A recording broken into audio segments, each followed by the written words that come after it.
L'État hébreu et les Émirats arabes unis doivent acter début septembre la normalisation de leurs relations. Quel impact, Éric Zemmour, cette nouvelle alliance va-t-elle avoir sur l'équilibre géostratégique au Moyen-Orient? Quel est l'intérêt pour ces deux États? Écoutez, d'abord il faut bien comprendre que c'est une situation qui a évolué depuis des années. Il faut bien comprendre aussi, c'est pas d'aujourd'hui, oui. C'est pas de ce voyage.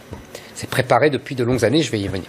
Deuxièmement, les Émirats arabes unis ne sont pas le pays principal dans cette histoire. C'est-à-dire que, en vérité, derrière les Émirats arabes unis, il y a l'Arabie saoudite.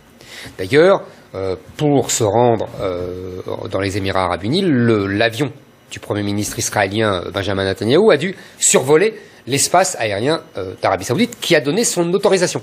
Et la première chose que l'Américain a dit, c'est « nous remercions le gouvernement d'Arabie saoudite qui a autorisé le survol ». Évidemment, la véritable alliance, c'est entre l'Arabie saoudite et Israël. Évidemment, là, ça déjà prend une autre tournure. Je vous disais que ce n'est pas d'aujourd'hui, c'est-à-dire qu'il y a plusieurs années que les Israéliens et l'Arabie saoudite se rapprochent.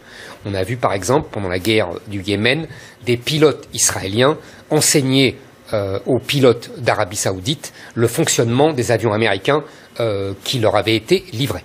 Donc vous voyez, c'est une collaboration technique qui prépare une alliance diplomatique et politique. C'est un grand classique dans l'histoire. Oui. En fait, pourquoi cette alliance?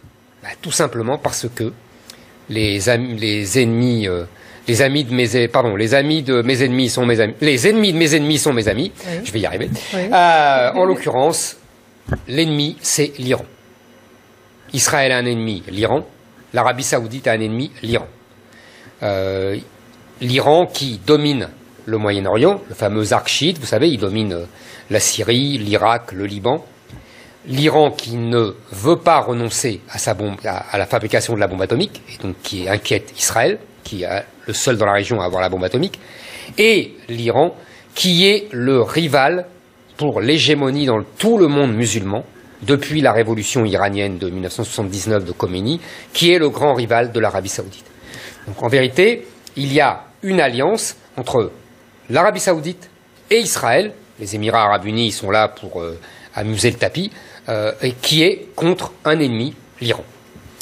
Parce que c'est vrai qu'on peut voir qu'on peut se demander est-ce que l'accord est vraiment significatif puisqu'il ne bouleverse pas l'équilibre géopolitique, finalement. Ah, vous voulez dire avec les Émirats arabes unis ou avec l'Arabie saoudite? Avec les Émirats arabes unis, vous avez raison, mais avec l'Arabie saoudite, c'est un bouleversement phénoménal. C'est-à-dire que vous voyez bien qu'il y a eu la guerre entre les pays arabes et Israël, il y a eu 4 guerres. 48, 56, 67, 73. Et depuis, on peut même ajouter la guerre du Liban de 82. Donc c'est pour vous dire qu'il y a eu 50 ans de guerre, 70 ans de guerre. Et donc aujourd'hui, si, c'est un bouleversement phénoménal. L'alliance entre les pays arabes sunnites, c'est-à-dire Arabie saoudite et derrière l'Égypte, la Jordanie, vous voyez, et Israël, c'est un renversement d'alliance phénoménal. Il y a, si vous voulez, dans l'histoire, il y a des renversements d'alliance comme ça, mais il y en a un par siècle. Moi, je songe immédiatement, quand j'entends renversement d'alliance, parce que c'est l'expression consacrée, au grand renversement d'alliance, qu'on a appelé le grand renversement d'alliance, et on parlait de Louis XIV, qui a été postérieur à la mort de Louis XIV. On est au milieu du XVIIIe siècle. La France et l'Autriche sont les grandes puissances européennes. Elles se font la guerre depuis des siècles, les Bourbons contre les Habsbourg, François Ier, Richelieu, Louis XIII, Louis XIV, vous voyez, c'est des guerres sans fin. Et au milieu du XVIIIe siècle, sous l'impulsion du cardinal de Bernis et de Madame de Pompadour et de Louis XV, on fait ce qu'on appelle le grand renversement d'alliance, c'est-à-dire que les Français s'allient aux Habsbourg. C'est pour ça que la petite Marie-Antoinette vient épouser le jeune Louis XVI. Et pourquoi on fait ça?